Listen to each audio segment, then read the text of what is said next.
Hi, welcome to Yamtalk. We talk about yams so you don't have to carry a similar or same burden of doing so. I am your co-host, Adam. Yeah, that's like, lean all the way in. You just traveled 5 miles from the chair to the microphone. Fucking pompous on bullshit. Reclining all the way. Go ahead, say your name. Go ahead. My name is Giuseppe Andrews, and I played Winston, the police officer in the 2002 horror movie Cabin Fever. That was his name? Giuseppe Andrews. Wait, okay, who is the main character? Because he looked familiar. He did look familiar, but I didn't recognize him from anything. Something Ryder. He was in Boy Meets World. I don't know. That was the only thing I saw him when I googled him. I don't know. My name's John Michael, and I was once forcibly removed from an all-you-can-eat buffet. What happened?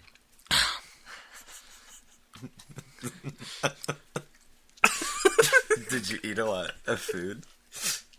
I guess. It wasn't an all-you-can-eat, obviously. It was an all-we-want-you-to-eat buffet, right?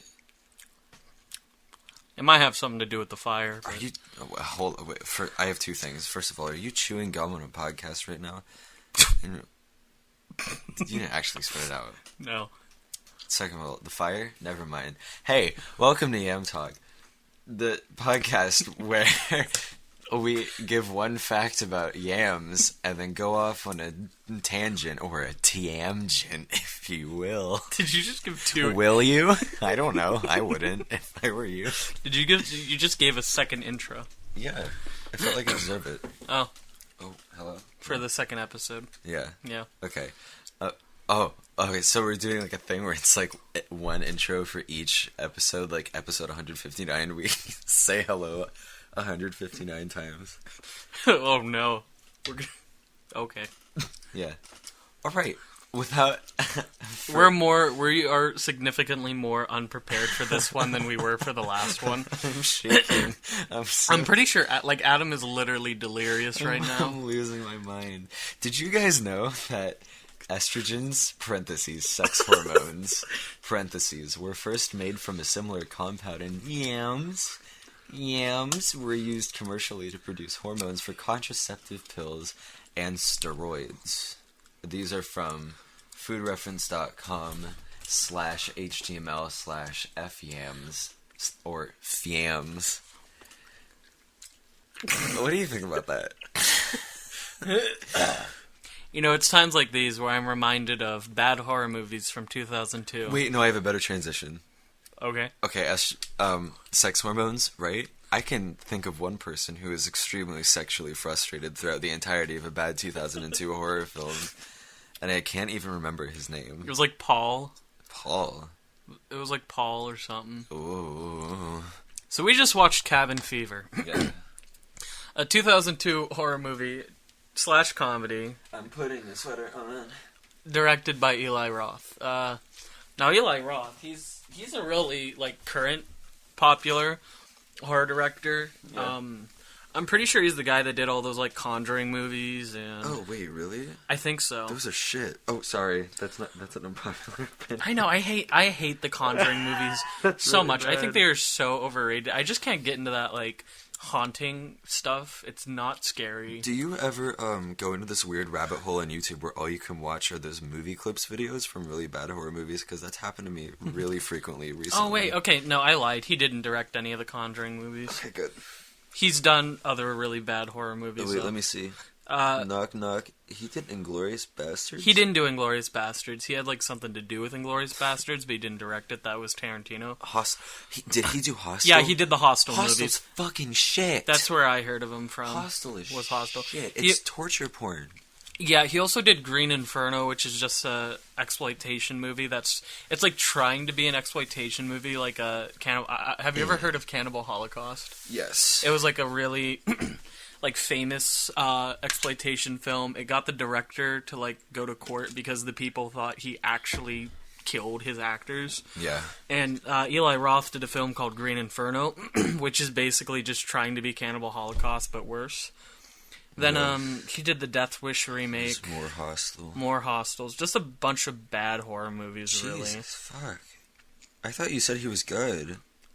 Did I say he was good? What? I said he was a popular horror director. Popular. Yeah, I need to stop associating popular with good. It's really not synonymous at all.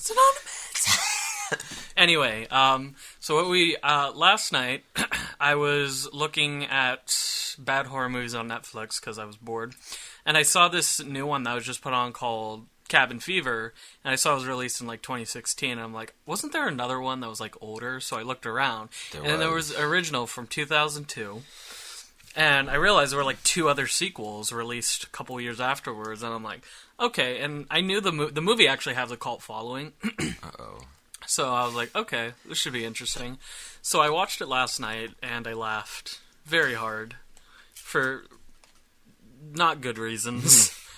Did you watch all the sequels? Like, I watched the second one because it was also on Netflix, and believe it or not, it was even worse. I can't imagine actually watching And that. then the third one is not on Netflix, but I've heard it's like even worse than the other 2. No, that's not possible. You're talking about negative infinity right now, and that's completely theoretical. And then there's the remake, which I didn't actually watch the remake, but I kind of like, I went into it and like skipped to different parts of the film, and from what I can tell, it's literally the exact same movie, like the dialogue's exactly the same, just with different actors and then shot on film. So, we sat down and we just finished watching it, and Yeah. what are your first impressions? Okay, my first impression is an impression that hasn't been impressed upon me, imprinted like a thumbprint, or like when you see a duck and it thinks you're its mom. I thought starting out it was dumb, but like not like the bad dumb that it turned out to be, which I will talk about in a second. But you know, it started out dumb as one of those teen movies where there's 5 teenagers or young adults piling into a car to go somewhere and probably bone, which actually did happen. A lot. They oh my god. Okay. So they went to the cabin and hadn't even been 5 seconds and they were already fucking each other. But and then it actually started to get kind of good. Like a couple of things I noted were like the shots. I thought it looked really good at certain points. And I think my favorite part was when the girl got sick at first, which was like past the threshold of when it started to get really shit. But we'll talk about the exact point where everything just made like a 180 and then caught on fire. Yeah, but it was good in that, like, you know. I noticed when okay, we should probably explain what the fuck the movie's about. I just realized we didn't give any synopsis about it, or like any general.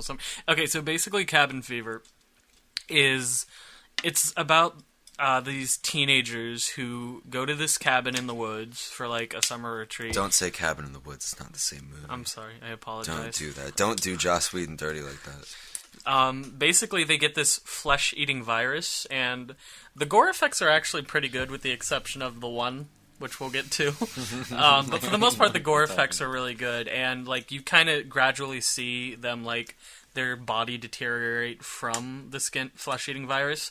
And the very first time you actually see the flesh-eating virus, well, I guess you actually see it on this old hermit guy before you see him on anybody else, but at one point you see it on one of the main female character, and her like one like thigh is completely taken over by the shit. Oh, and I noticed you like you just like were stunned or something. Well, I was stunned at the part where he started fingering her while she was sleeping. Okay, yeah. But that's not because of the gore effects. That's because he actually raped her. Yeah. Like, that was fucked up. Well, okay, so let's kind of just start from the beginning of the film. From the beginning? Okay, from the beginning, blah, blah, blah. I said it was dumb. It was like they went and started boning. And then it started to get good after it got dumb. You know, I thought, oh, when the dude showed up to the door and he was going all, I need help. The one blonde guy, I think his name was Jeff. Yeah, so, okay. His reaction was really good. Like, that got me immediately. And I thought that was good shit. So when the movie first starts up, we see this, like, hermit in the woods carrying around these, like, dead animals to feed his dog, right? And he comes to his dog and he realizes his dog is dead, and the dog has this flesh-eating virus. We don't know how the flesh-eating virus started, but it's hinted at that, like the livestock and the pigs got it somehow. So that's probably how the dog got it. So then the dog gives it to the hermit dude. And the way the flesh-eating virus is passed is through blood. Yeah, liquid, any consumption of any kind of liquid. It's basically Ebola. Like Ebola on steroids when you get down to it. Oh, I remember that panic. Dude, I remember freshman year, like, we would have full 50-minute discussions about how Do you remember hearing about, like, how there was, like, a kid from Boardman's whose grandma was on a plane with a guy who had Ebola or something? Yeah, and then everyone went, okay, and then well, everybody, I guess we're like, gonna die now. Yeah, pretty much. It was just full-blown panic. Anyway, so the old hermit gets the virus or whatever, and then it cuts to the teenagers going out for their spring break or whatever. It started out with a pretty fucking funny joke when the one girl was saying, fuck high school, or no, she was saying, like, fuck college to this, like, 9-year-old kid who's just staring at her, screaming this in his face. Which, I mean, I don't know if that's solid life advice yet, because I haven't been to college yet. I guess I'll find out. Considering most of the actions in these movies, I don't think you should be taking any life advice from these characters. characters. Oh, yeah, no, they were all really fucking dumb. Except for Jeff. Well, no, Jeff was... Jeff was fucking dumb at the end because they didn't know how to write him. We'll get to that. Oh, my God. So, these teenagers go on their road trip to their cabin in the woods, and then they come across this, like, old guy who runs this little general store with his, like, son and his son's son or whatever. And the main character walks up to this little kid sitting on a swing, and he's like, "How you doing, kid?" And then the kid just suddenly, like, bites his fucking hand or whatever. Yeah. And then his dad walks out and starts beating the kid with a bat. Hey, why did you... Everybody knows you're not supposed to sit next to my son on a bench. Well, maybe you should put out a sign or something, old man. Fuck. What a weird exchange. And then it gets even better when they go in the store. Because then there's this old guy running the store who's, like, gay Santa Claus. What? Stereotypically gay Santa Claus. I was gonna say he looks like Santa Claus, but I didn't want to, talk over the dialogue. And they just saw a bunch of weird shit. And the one character's like, and there was also a rifle sitting on the wall. Are you gonna repeat the word? Like, I don't know if that I don't know if I'm allowed. I don't think you should. I'm not allowed to do that. I don't think you should. We are a very not racist podcast. If anybody actually wants to watch the movie, I think you should leave this part ambiguous or oblivious, or I can't think of a word. Basically, in the beginning of the movie, there's a setup for a joke that doesn't pay off until the very end of the movie, but it literally makes the movie. You will be misled. It is the funniest shit ever. You won't be mad about it, believe me. Then, I'll tell you what happens next. Okay. John Michael. All right. They get to the cabin. Mm-hmm. They fuck, and then, and then. One of my favorite parts of the movie is when the guy shows up and he's really sick, and because the way that, like, Jeff kind of opens the door and he doesn't know what to do, so he just stares at him and he goes, okay, yeah, sure, we'll call somebody, and he backs up. I remember thinking, wow, this movie was pretty dumb before, but that was a really human, genuine thing that I just watched happen. So I think that was, like, the highlight of the movie. It's just some guy staring into the camera. But the other really good part that happened was... Oh, well, no, we should probably get there. So then there's this big scene with this guy that shows up who is Eli Roth in his own movie. And he sits down by their campfire after this guy tells the story about how these people got beaten to death in a bowling alley. Don't know, but...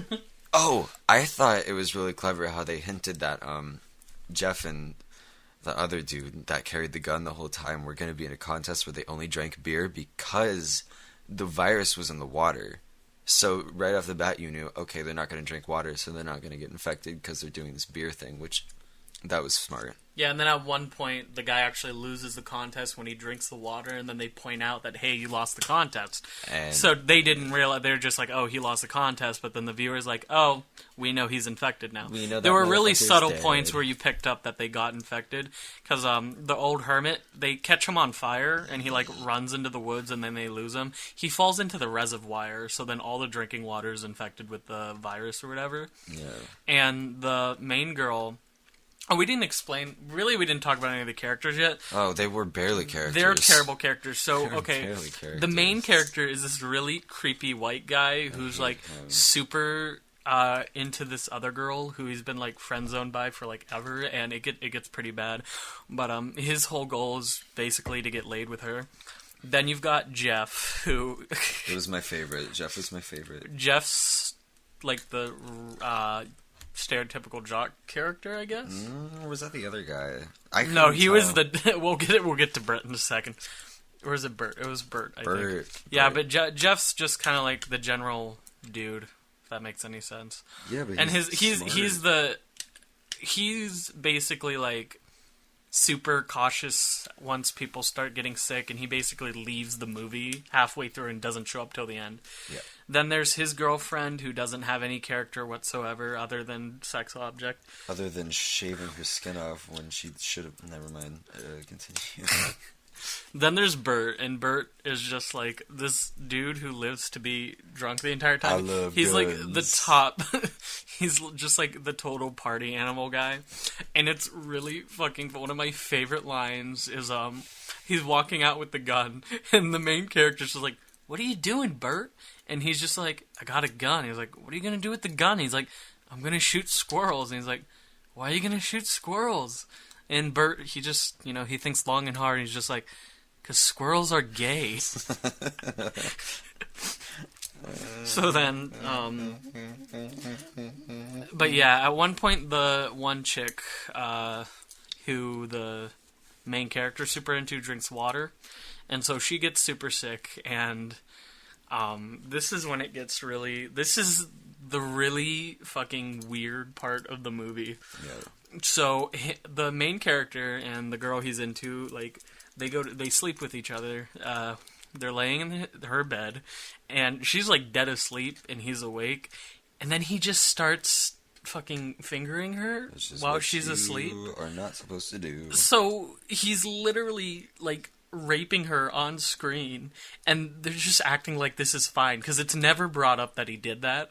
Yeah. So it's just left in the movie like that, and literally, like, when I was watching it, I was just like stunned, like, is this happening? Are you not gonna address this? It was so fucking weird, and like the main character is so creepy like that, And he's dumb. Yeah, it was really weird. But at that point, when he's doing that, he realizes that her leg is like all fucked up with the virus or whatever because he has blood over his hands. So then they lock her in this like shed outside the thing. And this was my favorite shot of the movie is when the music was playing in the background and the camera was far away, and the one guy left with the gun first, I think. And then the two came out carrying the mattress, and then the other guy behind them. Oh yeah, I love that shot. They were walking in the woods, and then a couple seconds later, the infected girl comes out wrapped in blankets, and she's like shambling behind them. I thought that was really good. I love that. I think I acknowledged that to myself last night when I saw it. I absolutely love that shot. And the fact that they lingered on it for so long, it was good. It's weird because I feel like there's a lot of certain points in this movie where like I can see there's talent there, and I can see there's potential, but it's just so muddled down with so much dumb shit. Yeah, and then they went from like subtle clues to who gets infected to all those really good shots to all that really good one like instance of good acting, and then the next second they've said fuck 30 times in a row, and they're yelling at pretty each much, other. Yeah. They said fuck so many times. Yeah, especially in the second half. I thought I was obnoxious at that word, but could you imagine not knowing how to write, so you put in the same word over and over as filler? Yeah, that's pretty much what happened. Oh, they said, I was like, can you stop? Can you shut up? And then it's after that point where they all start separating and all the like in-group fighting starts. Stupid. The sex object girl and the main character stay behind to help. I think her name's Karen. Anyway, the disease girl. Sure, that sounds and right. It was around that point when Jeff ended up just walking out into the woods with like 2 8-packs of beer and then doesn't show up till the end of the movie.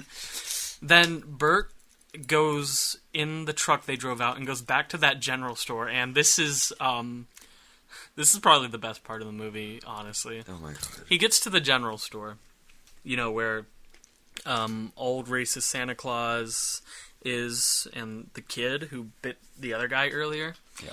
So the one guy who's in the store, he comes out and he's like, "What's wrong?" And Bert's like, "Oh, my friends are sick. We're dying. There's some kind of disease. We need to get to the hospital." He's like, all right, I'll go call the hospital. You just sit there or whatever." And then, probably one of the single greatest things I've ever seen in my life, the really weird kid who's sitting on the swing.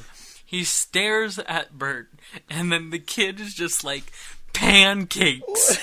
Pancakes! Pancakes!" He just keeps screaming pancakes for no fucking reason. Then he gets up, and he starts doing karate. This, 9-year-old kid starts jumping and doing these flips and doing all this fucking karate. And then he bites the diseased guy on the hand. And then his, eyes widen "Oh no, I bit some guy with the flesh-eating virus." You know what I thought about that was funny, too, is that's like a subversion on the infection thing. The person that bites the other person is the person that gets infected. And I thought that was clever. I thought the bigger subversion there was the kid started doing karate. I think the biggest subversion there was the fact that he yelled pancake over and over for no reason. And then, for whatever reason, the guy gets super pissed at him because his kid bit him. And him and his buddies start chasing Bert in a truck with guns. Yeah. Just a car chase going down the road where they're all shooting each other. You're half expecting the Wraith to show up. Jesus and a fat man with a box are chasing after our hero Bert. Our hero Bert. Yeah, and then I forget everything that happens in between then. And then, okay, so we're back in the cabin. Still? Yeah, we got sex object girl. This is the other great part. We got sex. Oh my fucking god, this is so stupid. I'm gonna strangle somebody. This was the dumbest fucking part of the We whole got movie. the sex object girl and the main character. They're sitting there, and then the sex object girl, she's just like, "Oh, everything's going terrible." And the exact almost the exact line was "I feel like I'm in an airplane, and the airplane's going down, and we all know we're gonna die, and you just want to look to the person on your right and fuck them." Listen, and then if you're flying coach, that is never the case. It's just not. So I don't know what the hell she's talking about. So her and the main character start having sex, and because he fingered the other girl while she was diseased or whatever, and he starts scratching the girl's back as they're having sex, she gets it from his nails. But I thought he washed his hands. So then Not good enough. she's sitting in the bathtub shaving her legs, and as she's shaving her legs, she's also shaving off her skin. No, okay. Now, and I want to point out again, the movie is really dumb, but one thing I have to give it credit for is that the creature effects are actually really good. Yeah, and Or not the blood and gore effects, except for the one that I'm about to bring up in a second. The one thing I would like to take away from that credit is the fact that it's completely unrealistic, because I think any reasonable person, when they shave their leg and their fucking skin fell off, they go, "Oh, let me stop that." But no, she went, "Okay, let me do it 3 more times just to be sure." I think we've already addressed that these characters aren't exactly the most realistic thinkers. They're fucking stupid. Okay. So, then they hear a gunshot or something, and then the girl who is shaving her legs runs out into the woods. Now, we failed to mention this, but there's been this dog that's been, stalking them. The strongest antagonist And of the movie. the dog keeps trying to eat, who's ever dying at any given time. So she, sees the dog. Now, again, this goes along with just being intelligent in general. If you see this wild animal, usually you stand completely still because you don't want to startle it. But this chick, immediately, full-blown sprint, just fucking books it. So then the dog goes after her. Of course, she falls down for no reason, and then the dog just starts eating her alive. He really tosses her limbs all over the woods, too. Yeah, because her foot ended up somehow, back at the cabin. Yeah. Oh, I like how we got really immersed in the dog's point of view and the camera went red. That was... Apparently dogs can only see in red. Yeah, that was very interesting. I didn't know that, but now I do. I've been educated by them. See, this is the impact of film and cinema that people don't understand. Dogs only see in the color red. Dogs only see in the color red. Who So- died next? Oh, Skeletor. Yeah, well- Shit, I spoiled it. Okay. So main character runs back to where the dog was at, and then he starts getting chased by the dog, and he falls down again for no reason, but he ends up shooting the dog. So he goes into the shed where his the lady he was into is sitting at, and the dog was like eating at her. So he like turns her over, and I know I've been saying the gore effects were actually really good, but he turns her over, and like her face has decomposed, but like. Her face, she looks just like a fucking skeleton face with eyes, so she literally looks like Skeletor. She looks like Skeletor, and every time it come back to her face, we'd go, I couldn't stop laughing. All I could imagine was that one Vine where Skeletor just gets up, laughs, and runs away. Do you know those gum things where, like, they're the little white rectangles? I think they're like Dentine or something, and they come in the packs, like 24, do you know what I'm talking about? Looks like that's what they use for her teeth. Yeah, her teeth were so white, despite the flesh-eating virus. They used like the gum. It didn't look good. It was funny. So then, all the hillbillies come back to the. Bert somehow crawled back to the cabin, and the main character brought him into the cabin. And then the hillbillies who are hunting them down shows up to the cabin to kill them.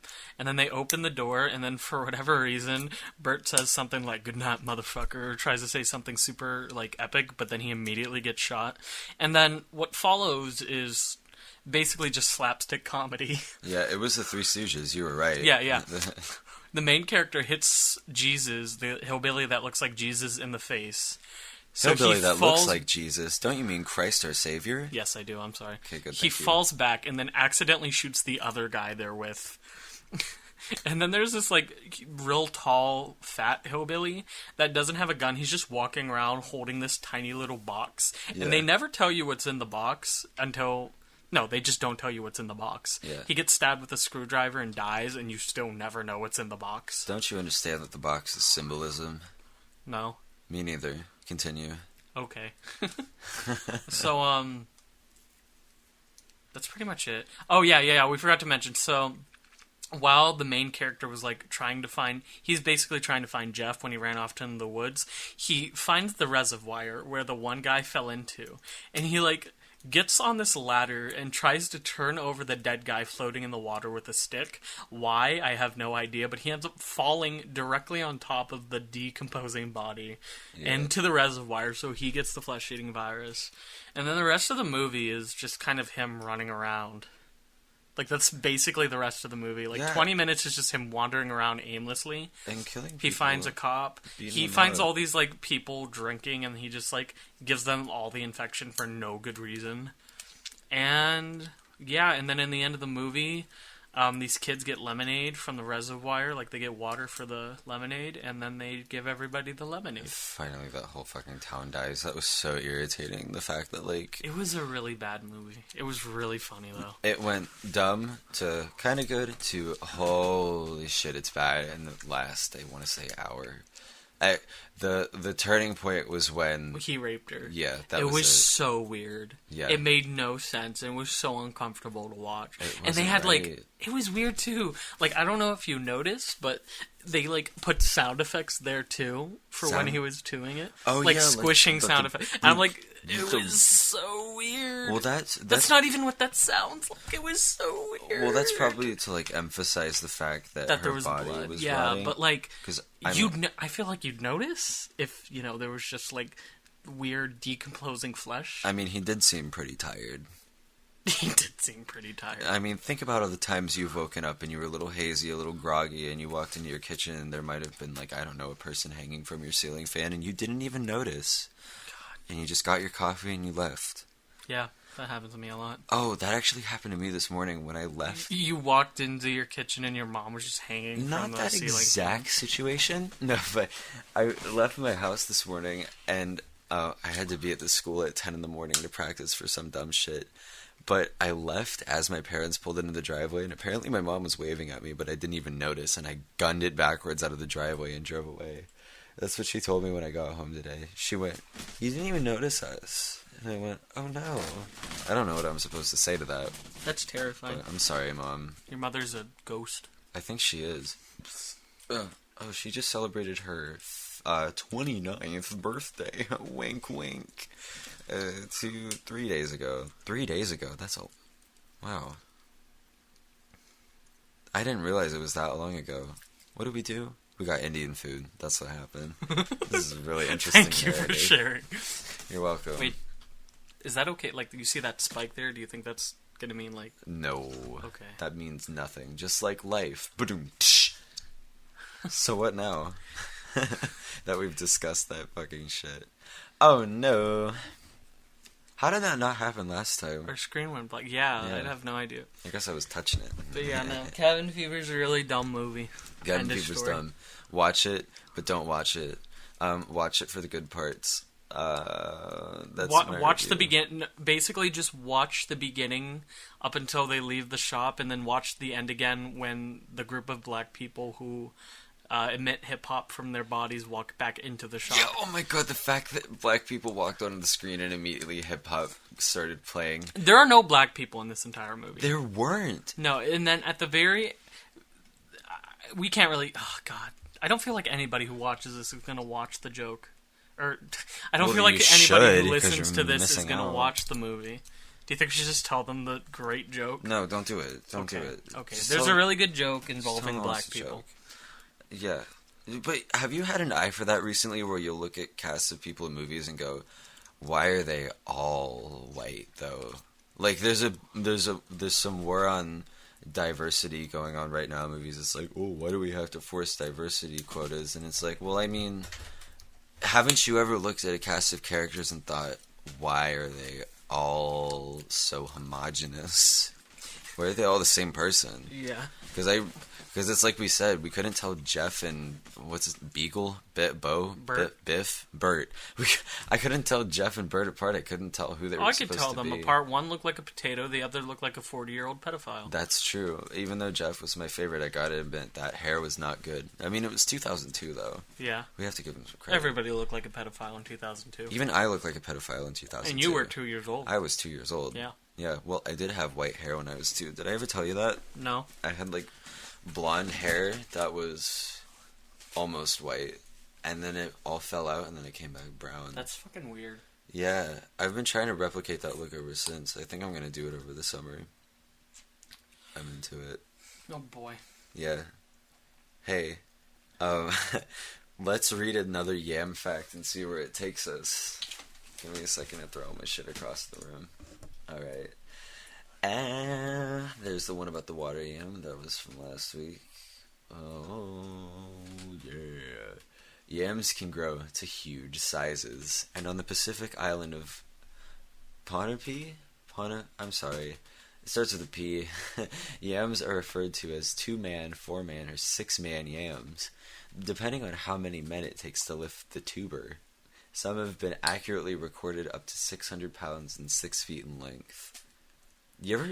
Can you imagine going into work one day and they go, we're going to need 6 men on this yam.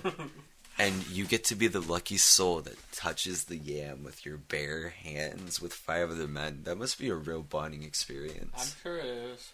You know what I realized? What? I think people bond the best through shitty situations. You know? I think that's why a lot of people in my AP classes become good friends, because we have to go through all this bullshit. This bullfuckery. Bullfuckery? Yeah. Oh man, this has been such a bad week. Like, no one wants to hear about that. On Yamtalk, we only have the finest mental breakdowns. My mental breakdowns are really fine, but they're really private. Like, I never go on. So, can you imagine going on Twitter and posting a thread about a meltdown? That sounds so, like, narcissistic. Sounds really unnecessary. Unnecessary and narcissistic, because who's gonna read it? And who's gonna... Like, what do you want from that? I don't like Twitter in general. I have, like, notifications set for, like, 2 or 3 people, and then that's all I ever look at on Twitter. Yeah. I see you haven't been on it, like, recently. No, why? Yeah. Well, I mean, just saying. Just 'cause. Dude, how did you celebrate 420? I went to work. That's about it. I went to work and I went home and went to bed. Oh man, I coincidentally wore this drug rug that day, and I didn't even think about it. It's 420, man. That's the weed number. Yeah, it is. Are you okay? A little bit. This one's all over the place. This one's so much know. worse than the last one. We had so much to talk about during the last one. This one, it's just kind of random shit. I will say, going back to what you were talking about, diversity in film, I thought it was really, really funny because there are still though examples of like forced diversity, not in the but like I really like to use the Star Wars movie. Like the new Star Wars movies as an example, because in The Force Awakens, there were no Chinese characters, right? And then Force Awakens did really poor in China. So then Disney, for the next Star Wars movie, they put in a really popular Chinese actor in a supporting role just so they can get more of a Chinese viewership. And do you know why? You do know why. It's because Disney is soulless, and I talked about this last time. They're a cash cow. I found it really funny, though, when Rogue One was coming out, there were no white people. Well, no, there were white people. There were no white men in the main cast. The main cast consisted of... The lead was a white woman, and then there was a Spanish guy, 2 Chinese people, and a Muslim dude. And the only white people, like, the only, like, prominent white characters was the main villain, right? So, Rogue One was getting so much fucking shit from people who were like, oh, they're forcing diversity. They're trying to take white men out of my Star Wars. Disney hates white people, yet the main character of the movie was still white. But apparently the fact that she was a woman takes away from that. It really is. It's so mind-boggling to me that there are people in this fucking world that will go, representation's not important, what are you talking about? To, what do you mean they're taking white people out of Star Wars? Like, I'm so mad. It's something that, like, you can't see the bigger picture, and you just really don't understand the things that you're bitching about. Pretty much. And it's funny, too, because people are fucking complaining about how they're forcing, like, more colored people into their fucking Star Wars movies, yet every single Star Wars movie still has a white fucking lead. It just doesn't make any sense to me. Like, I don't give a shit who the fuck the main character is as long as, like, they're not terrible. Yeah. Like, the main character from Cabin Fever, a 2002 horror movie directed by Eli Roth. I wanted to punch his face every time he came on. He had this dopey face every time he looked... Every time he stumbled upon something, like, vaguely startling. And he was so pervy. There's one point in the movie where, I don't even know why this scene is in the movie, he, like, walks by this house, and he, like, looks in the window and sees this naked woman there, and then just spies on her. You heard me sigh. Because like, it was so weird. There was no point to the scene in the movie. I was so fed up. They put so much pointless shit in there for, like, shock value, and that's such bad movie things. Oh, the second one's even worse with the shock value. No, I'm not watching it. You get to see a guy, like, piss out pus. God. You see the zombie. You see the flesh virus, what it does to a pregnant woman's unborn child. I'm gonna stop you right there. It's so, like, edgy for the sake of being edgy. Here's the thing. I've been desensitized to a point where I can watch that stuff and not get grossed out. So have I. But the thing that grosses me out is the intent behind it. Because you consciously took something that you knew was gonna shock people or piss them off or be gross to look at, and you put it in your movie because you didn't know what else to do. And that, to me, is the disgusting part. The fact that people get lazy and they put shit that looks gross, completely indifferent to how it might make people feel or tie into the story. They probably don't even think about it. Because here's the thing. You can make decisions in movies where you go, oh, I know this is going to piss people off, but it ties into the story, and I'll at least consider their feelings. But there are people who make these B horror movies and go, oh, we need to fill 15 minutes. Why don't we, I don't know, show a woman giving birth and then you stab the baby and throw it in a river and then blow it up?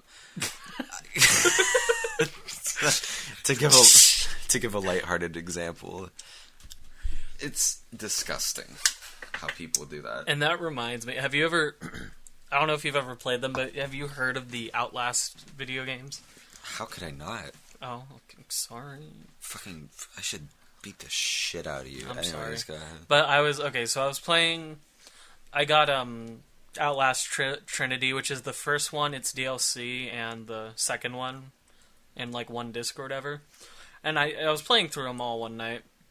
The first one like takes place, you're basically a reporter who's like videotaping everything happening in an asylum and see that they're doing like twisted experiments or whatever. Mm-hmm. And the first one, it does like quote unquote edgy stuff, but it makes sense for its setting. Like everything that happens, like okay, obviously it's going to be screwed up. It's in an asylum.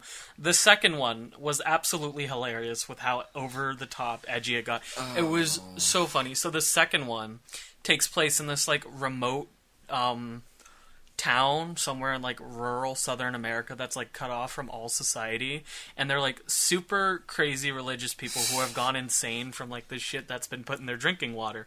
And it was at one point when like you fall into this pit of literal dead babies. Like, you know how sounds like a joke. Like, I was about to... You know how, like, people will use dead babies as, like, a fucking over-the-edge joke? I'm literally, like, you fall down this hole, and I'm, like, walking around in this hole in the game, and I look at my ground, and I look at the ground I'm walking on, and I bursted out laughing. Because you're literally walking on a fucking pile of dead babies. I'm like, are you serious? Is this the best you can do? It's like, that is so fucking lazy. It's so void. It's so lazy, and it's so And it sucks, too, because soulless. it was kind of a good game, for the most part. In terms of being a horror experience, except when it tried to be overly edgy. That ruined it for me when you told me about just dead babies. It doesn't disgust me that there's dead babies on the floor. It just disgusts me that they think, oh, hey, we'll just put this there because why not? And it disgusts me that they think, oh, it's the third game now. It serves no purpose to the story. The thing that it serves no purpose is what gets me. The thing it's that just they go, there to be over the top edgy. It's the third game. We have to go it's bigger. It's basically like we have to make it scarier. It's the equivalent of a high school freshman telling edgy jokes. It's the equivalent... It's the equivalent of 9/11 memes. Just edgy for the sake of being edgy. It's the feeling you get when you're stuck next to somebody on a bus and they're showing you things that they think are absolutely hilarious, but you're giving them the look like... I feel like we've both been there. Yeah. I like, it's that feeling I get in my gut when I go, what are you showing me, and why are you trying to show me this, and why do you think I care? Why do you think it scares me that there's dead babies on the floor? Like, I know the situation here. There are dead newborn infants, but why do they have to be here? Why did you have to show me this? Why is there just a literal pit? Because it's never explained, really. There's never any reason for them being there. They're just kind of there. Yeah. And it sucks, because the rest of the game was, narratively, was pretty good, and, like, its scares were actually, like, scary. No, but then it's like, oh, dead babies, how could they do that? Like, fuck you. The thing that's so insulting is when comedy's done bad and when horror is done bad, because those things are really hard to do. And when you miss a mark so hard like that, it pisses me off.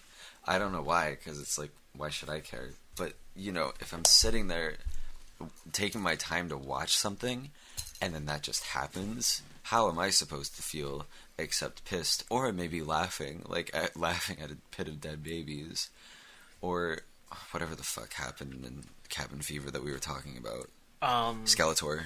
That was pretty funny. That wasn't for the sake of being edgy, though. No, yeah. I think they edgy. No, I was talking about Cabin Fever too. Well, they tried with that one, but I mean, that was like a completely different failure. That was like a effects failure, because they did the body in the water really good. They did the again, all the gore, especially like the part where she's peeling the skin off her leg. That was really well done. But like that was shock value too. You have to admit, because it doesn't make sense why she would keep doing it. Okay, but nothing makes sense in this fucking movie of That's why true. characters do what they do. That's true. Nothing makes sense in real life either. So maybe we should give it credit for at least replicating that aspect.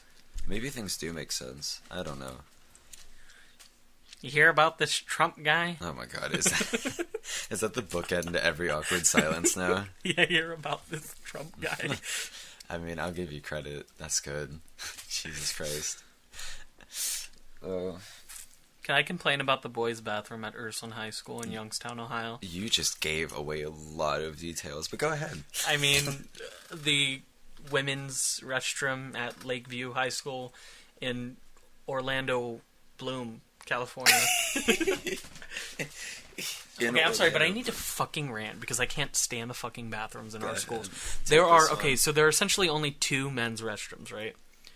And You guys are lazy as fuck and they won't fix the third floor one. there's not even a 3rd floor one. I thought there was. No, there's no 3rd floor's men's restroom. Never mind. Yeah, okay, so in the event that you need to take a shit, there are 6 stalls total. The 1st floor ones are completely unusable because their doors do not close. The 1st floor bathroom in general is unusable. So you're down to 3 stalls. The only one you can go to is the 2nd floor one. Well, the one stall doesn't close at all. And then recently, because we go to school with complete Neanderthals, the fucking toilet is no longer attached to the wall. I walk in there and I'm like, what the hell is that smell? And I'm like, did somebody just not flush? Because, we go to school with complete morons. So I open the 2nd stall door and the toilet is sitting on the floor, not attached to the wall anymore. How do you and I'm do literally that? sitting there. I'm like looking at it and I'm like, are you fucking kidding me? Now there's only one goddamn stall in this entire fucking school that's usable. I'm surprised that you take shits in school. Are we talking about this now? Well, yeah, you started, and we're not going to stop until we reach a solid man, beginning, middle, you and gotta end. shit. You gotta shit. Hey, I think I'd be less angry and more intrigued, because how do you... You start examining the toilet. Yeah, I have a magnifying glass in my back pocket, and I pull it out, and I What get I found very really interesting close was that to the it. toilet water wasn't falling out yet. It was just sitting there in the fucking toilet. Oh, could you imagine if it was that situation where the water was bursting out of the pipes That'd be cool. all over the bathroom? Maybe then the school would close it. And, I go down, because this wasn't blocked off or anything. You could just walk in there and, move the toilet or something. So I go down to the main office, and I'm like, hey, do you guys know there's no longer a toilet connected to the one wall? And they're like, yeah, we know. And I'm like, oh, okay. They did, I said that to them, and they just look at me like, why the hell are you telling us this? Duh, we know that. And I'm like, fucking fix it. I mean, they did fix it. Did they? Yeah, because I went in there... Well, I tried to go in there the one day after 4th period, and there was a dude in there bent over fixing the stall, so I just walked out, and I had to pee the rest of the day. It was bad. I hate our school. Why don't you just use a urinal? Well, because... Okay, picture it. You open the door, and there's a guy in there, and what do? You avoid awkward conversation. Well, I mean, he probably wasn't trying to talk to anybody, but... He probably wasn't. He probably wanted to get out of there as bad as you did. I mean, it would just be awkward. So I hate our avoided school. it. At least I hate our school's bathroom. Yeah, our school's bathroom. The 2nd floor one is really nice. I wouldn't say really nice. Well, compared to the 1st floor. Okay, the 1st floor is like that's gas station level bad. The 2nd floor one is maybe shitty fast food restaurant level. Okay, yeah, I see that. Second one's like Subway bathroom. Yeah, Dunkin' bathroom. sure. Yeah. Not Arby's bathroom though. Arby's bathroom is very high quality because Tell me about the Arby's it's always bathroom. clean. We make sure it's clean. Do you ever clean the bathrooms? Yeah. How is it? It's not bad. Oh. It's very easy. Shit, well that doesn't We make have for an one interesting urinal story. and one toilet. Surprisingly enough, the women's restroom is always significantly worse than the men's restroom. Huh. It's kind of weird. What have you seen in there? Oh, you don't want to know what I've seen in there. I do want to know what you've seen in there. Okay, so you know how you make fun of guys for missing where they piss? Women don't have that excuse, so I should not be wiping piss off the women's bathroom floor. There's no good excuse for that one. Oh god, wait, you wipe it? With your... Well, I mop it. Okay, good. God knows I'm not fucking washing that shit. Spooked me out for a second. Oh, is it bad that we've been talking about toilets the whole time? I hope nobody's eating. I hope nobody's listening. I hope nobody listens to this fucking podcast. Yeah, we can just dodge episode 2 from our record, I think. This one's a lot worse than the first one. I'll take blame for this one. I was not prepared because I've been out all day. I can't remember what exactly I did last week. but I felt more alert. I'm not gonna. We try talked to make about so much excuses. stuff last week too. Yeah. Like stuff that was like we had actual conversations about. Yeah. And then we started talking about toilets. Yeah, that's what you do.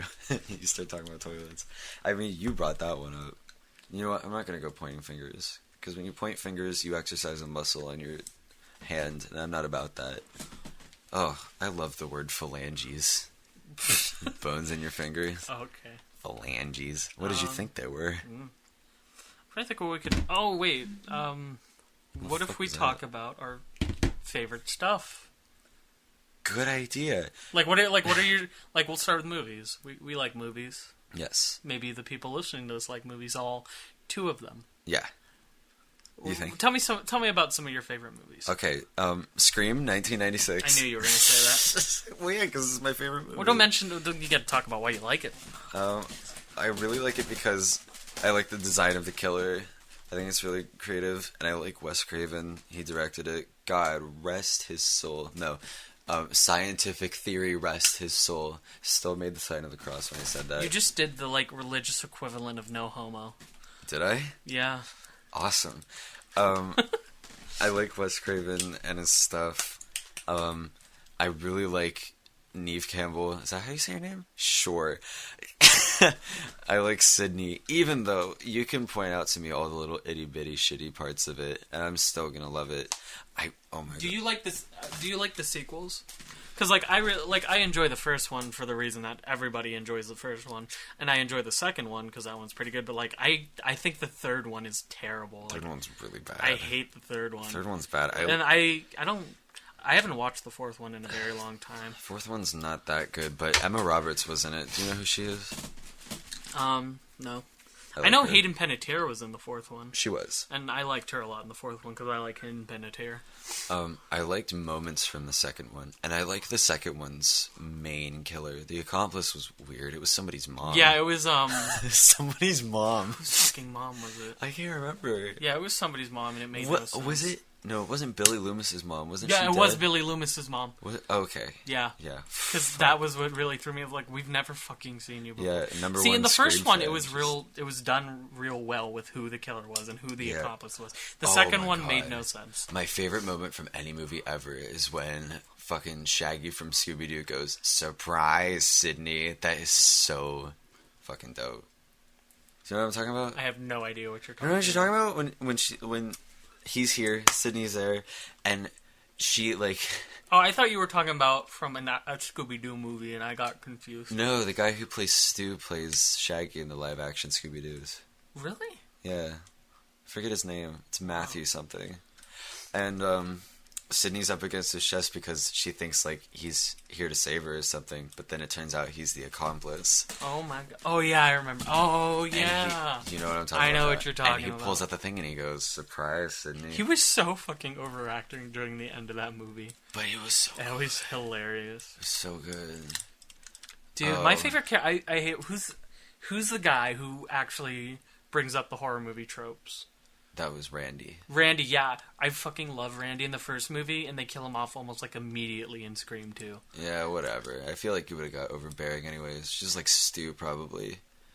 That's the thing. It's like you want to get rid of characters when you know that you're gonna miss them because I think it's better to do that. Yeah, but I wish they could have done him like they could have killed him off better because he was such like an important part in the first movie, and then they kill him off almost immediately in the second movie. But you don't think getting stabbed to death in a van is like a good way to go?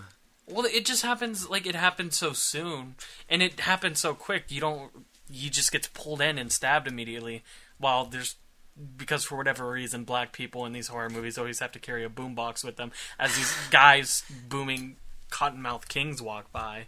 Oh yeah, I just realized too. The Screamcast has like nobody else but white people too. Well, it And was that's an a early problem. 2000s horror movie. 1996. Well, you talked about Scream. You said Scream 2. 1997. I'm sorry. I Scream apologize. 3 is 2000. I'm sorry. Scream 4 is 2011. My favorite movies have black people in them.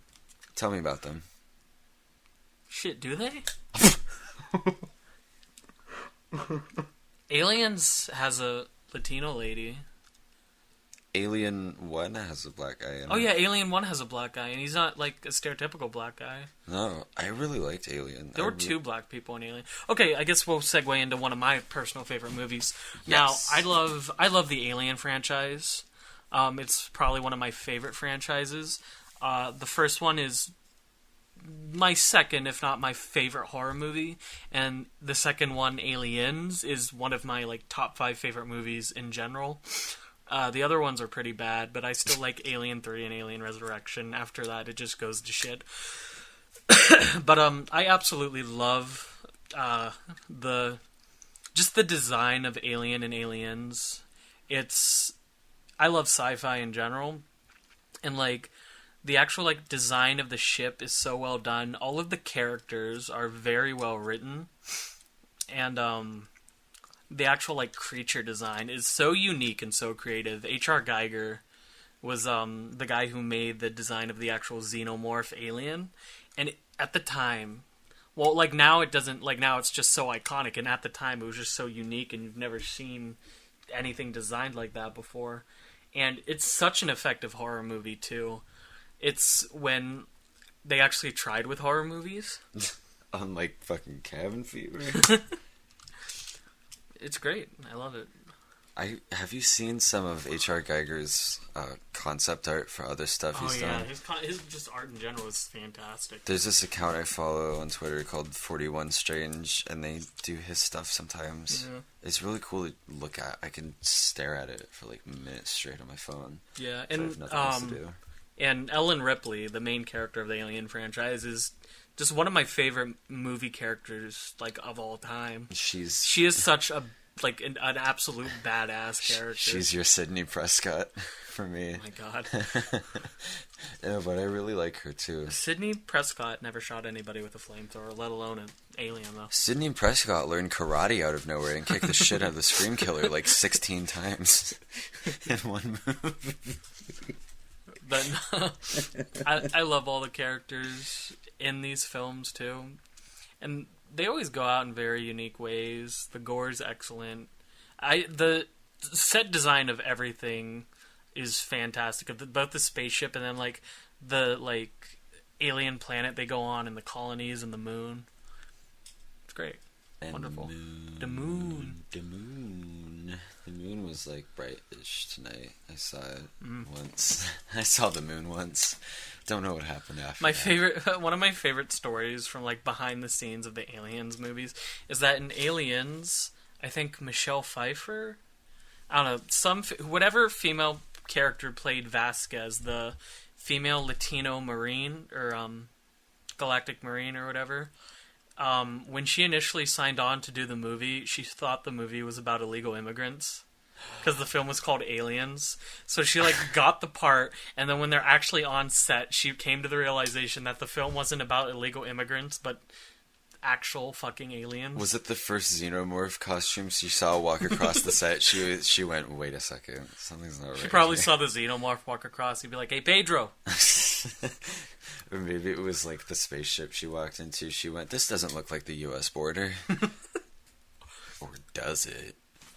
Maybe these defense budget things are making... The U.S., since Trump became president, the Homeland Security became much more tight. Oh god, I hate politics. Never hear about this Trump guy. Yeah.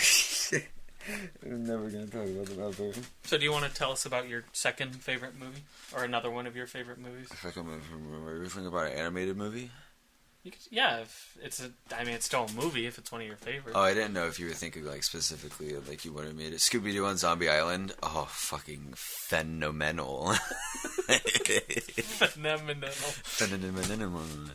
I was just watching a video that reviewed all 4 of them, actually. That's the exact same one I watched. God, how are we always watching the same videos? I don't know. It's weird. Anyways. It's like they show up and are recommended at the same time. Yeah. Goddamn YouTube, you go. Scooby-Doo on Zombie Island is perfect in every single way, and if you try to tell me otherwise, I will kick you with my dad's boot. Steel toed, so you better watch out. Personally, I don't think there's enough shock value. Personally, I don't think there's enough dead babies in Scooby-Doo on Zombie Island. It's from fucking start to finish. And I remember, I think it was one of the first movies I watched, and I was like 4, and I watched it like 100 times. It was so good. Like, it went from longtime friends getting back together, and then they go on this island, and it's like a search for fulfillment in the first half hour because they can't find a real mystery, and then they finally find one, and it's fucking nuts. I forgot about the part where they're in the pit. Oh yeah, and the skeleton zombie manifests That itself. fucking scared me so bad because Me too. I have vague claustrophobia, and their like backs were against the wall, and the man's coming toward him, and he's like, he made that exact noise, and it got me. And the part where they first found the zombies, I can still remember like watching it and how it made me feel, because they were in the back of the mystery machine eating hot peppers, and then they like stuck their heads in the water, and then fucking zombies came out of the dirt. Could you imagine? Could you fucking imagine? That was so wild. And then they chased them around. Do you remember the song in the middle of the movie? Yeah. It's so good. It's such a good song. And then like Daphne and Fred like pulled the branch back, and then they like let it go, and it cut zombies in half, and everyone's running around, and then there were furry creatures and like conflicting motives, and who's the real antagonist, and who is Bo, and why is he here? It's society. It's all society. It's this Trump guy. It's this Trump guy. You hear about him? Do you remember why Bo was in the movie? What was he The there boatman? for? No, Bo. Who's Like, Bo? exactly. The boatman? No, not the boatman. Who's Bo? Bo was this dude that was there, but he wasn't a cat man. He was just a dude, and I can't remember what he was doing there. You mean the guy that Velma wanted to bang? He wasn't a cat guy? No, he wasn't. He was just a guy. Are you sure? I am 110% sure. You think I, a connoisseur on the Zombie Island movie, and I can't remember a character, would mistake this? You'd be incorrect. So, you look that up. It's one of the best movies out there, and you can't prove me wrong. I haven't seen a lot of objectively good movies, and I need to change that. Like, what am I still haven't watched American Psycho. Oh, American Psycho's a great movie. And I still haven't watched Silence of the Lambs. Silence of the Lambs is a great movie. Thank you. I have both of those on Blu-ray. Oh, you do? Yeah. Poo-poo. It's so good. God. I love horror movies. They're so nice. Hear about this Trump guy? The 2016 United States presidential election is my favorite horror movie. That was pretty scary. You said presidential. So, Boo was the gardener. What? Yeah. No. Boo? Yeah. Bo? Yeah. Fucking shit. I guess he's just a gardener. Okay. We're an hour and 2 minutes. I think the last one was like an hour 10. Do you want to wrap it up? As soon as I find out who the fuck Bo is. You said he was the gardener. He was the gardener, but I'm trying to figure out what happens. Well, Simone was the boat guy. I thought his name was Jacques. Oh, wait, no. Simone was one of the ladies. Simone's, yeah. She's a Catwoman. She's a Catwoman, not the Catwoman. Bo. You did it again. It's Bo, right? It's Bo. Bo is revealed to be an undercover police officer sent to investigate the disappearances on the island. I don't remember that. I didn't either. So I guess we'll have to revisit that. Then Daphne's like, hey, you should be on my show. Oh, yeah, Daphne had a talk show. It was a really good movie. Some of my other favorite movies. Terminator 2 is one of, in my opinion, the greatest sci-fi film ever made. I love Terminator 2. It's a great film, practically perfect. Revolutionary with the CGI. Star Wars, Empire Strikes Back specifically is another one of my favorites. Just all the movies in general I usually enjoy. Even the prequels, which I ironically enjoy. Sinful. And I then can't the even new sit movie, through I'm those. not too big on the new movies. Like, they're alright, but there's this Russian indie film called Rusalka. I know how to spell that with the Cyrillic alphabet. I'm gonna try it. Oh Hold dear. It's a really good movie. Okay. An R is a P. This basically like autistic girl has these like special powers, kind of. It's hard to explain. It's something you kind of have to watch. It's an experience. So yeah, I really like that. The original, the very first Halloween movie So good. from you've seen it? Yeah. Yeah, no, the very first, like Michael Myers' very first Halloween movie, 1979, almost a perfect movie. Like I can't think of anything really wrong with the movie. It's so effective at what it does. It invented the slasher genre, essentially. The music is absolutely fantastic. Laurie Strode walks kind of slow. And it's and it's used so perfectly. And God, I just love the original. I love the Halloween series in general. It's one of my favorite horror series. Yeah. I have that whole series on Blu-ray also. I think it's funny that it also started the serial killer comes from an asylum thing. Maybe it didn't start that. Don't know. That pretty much did start it. And then it was the first big slasher movie. Yeah, and then everyone beat that shit to death, and now Yeah. it's like you can't do that because if you do, it's like, whoa, this horror movie has no substance, which is the case for a lot of them, especially on Netflix. We watch a lot of bad horror movies on Netflix. These are so bad. They're so painful to sit there. Fuck Netflix. Get your shit together. Except for the Wraith. That was More quality. shitty 80s horror movies, please. It was quality. It was shitty quality. What the fuck have we talked about for an hour? Don't know. I feel like we've been talking for 20 minutes Me too. about nothing. God, my But head apparently hurts. we've been going on for an hour. Alright. You know what I think it's time for? Oh no, what is it time for? To end the episode. Alright, so how do we do this? Are we gonna come up with an end card? I don't think we should. An end card? I don't know. I did the intro, so I'll do the outro. If you got to this point in this episode, I don't want to apologize because I'm trying to live unapologetically. Why are you touching my things, John Michael? Don't touch my chair. What? Taylor wanted me to give her a shout out. Are we allowed to do shout outs on our podcast? I mean, it's not going to be effective. I know, that's what I said. There's like 2 fucking people. The government of this podcast, the government philosophy is anarchy, so there are no rules. There she is. She said, "Can I get a shout out in this episode?" Here's your shout out, Taylor. Love you. Are you gonna put her? Mwah. Are you gonna put her Instagram? No, Are you gonna put a no, we're handle just in gonna it? mention her name and that's it. Do you know how many Taylors there are in the world? Some of them are boys. We don't know any Taylors though, besides that one. Oh. Right? Think about one more. Okay, I know like 2 more. Yeah. Think good about try. one more that's relevant. That's relevant. That's hard. Right. Okay. Okay. Hopefully, nobody else named Taylor listens to this. Just thought of one. I just thought of one that we kind of burned.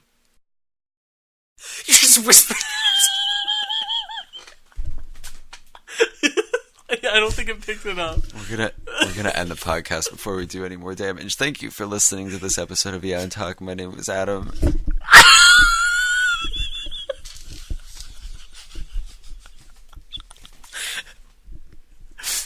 You hear about this Trump guy? Your fucking name.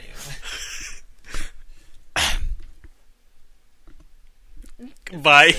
Guillermo Antonio or whatever. Okay. Giuseppe Andrews. My name's John Michael, and this has been Yam Talk Episode 2. Signing out. Goodbye. Don't forget to feed your dead babies.